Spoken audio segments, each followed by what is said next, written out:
Guys, നമുക്ക് ഇന്നിവിടെ ഒരു പാറ്റേൺ പേപ്പേഴ്സ് ഉണ്ടാകാം കേട്ടോ. അതിനായിട്ട് നമ്മുടെ ഹെയർ കളറൊക്കെ ചെയ്യുമ്പോൾ കിട്ടുന്ന ഒരു ഗ്ലൗസ് ഇല്ലേ, ആ ഗ്ലൗസ് ഒന്നും എടുക്കുക. അല്ലാന്നുണ്ടെങ്കിൽ ഗ്ലൗസ് ഇല്ലാത്തവർക്കാണെന്നുണ്ടെങ്കിൽ നമ്മുടെ വീട്ടിലൊക്കെ മേടിക്കുന്ന ഒരു നൈസായിട്ട് കിട്ടുന്ന ഒരു കവറൊക്കെ ഉണ്ടാവില്ലേ, ആ കവർ ഒന്ന് ഇതുപോലെ റബ്ബർ ബാൻഡ് ഒന്ന് ചുറ്റി കൊടുക്കാം.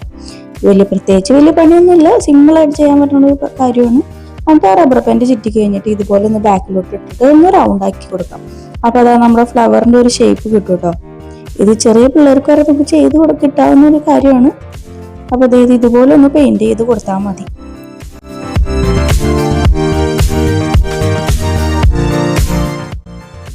പെയിന്റ് ചെയ്ത് കഴിഞ്ഞിട്ടുണ്ടെങ്കിൽ നമ്മുടെ ഇതേപോലത്തെ ഒരു പേപ്പറിലോട്ട് ഇതുപോലെ അച്ച് പോലെ നമുക്ക് ഇങ്ങനെ കൊടുക്കാം.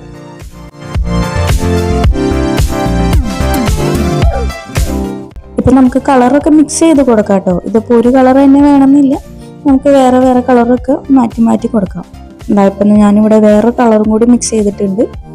അപ്പോൾ അതാ നമുക്ക് ഇതുപോലെ കിട്ടും.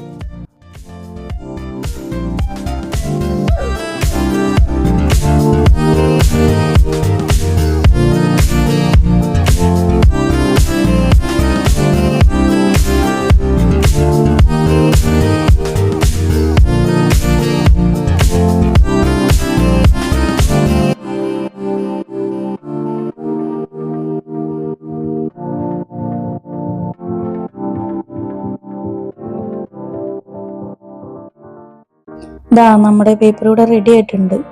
ഇത് വെച്ചിട്ട് നമുക്ക് എന്ത് വേണമെങ്കിലും ഉണ്ടാക്കാം കേട്ടോ. നമുക്ക് വേണമെങ്കിൽ ഒരു ഗിഫ്റ്റ് പേപ്പർ ആയിട്ടോ അല്ലെന്നുണ്ടെങ്കിൽ നമുക്കൊരു കാർഡൊക്കെ ഉണ്ടാക്കാനായിട്ട് നല്ലതാണ്. ഞാനിപ്പോൾ ഇവിടെ ഒരു ഗിഫ്റ്റ് പേപ്പർ ആയിട്ട് യൂസ് ചെയ്യണത്. നമുക്കിതൊരു ഗിഫ്റ്റ് പൊതിഞ്ഞു. അതിന് ചെറിയൊരു ഡെക്കറേഷനും കൂടി ഞാൻ ചെയ്തിട്ടുണ്ട്. അപ്പൊ എല്ലാവർക്കും ഇഷ്ടപ്പെട്ടു എന്ന് വിചാരിക്കുന്നു. ഇഷ്ടപ്പെട്ട ലൈക്കും സബ്സ്ക്രൈബും ചെയ്യണേ.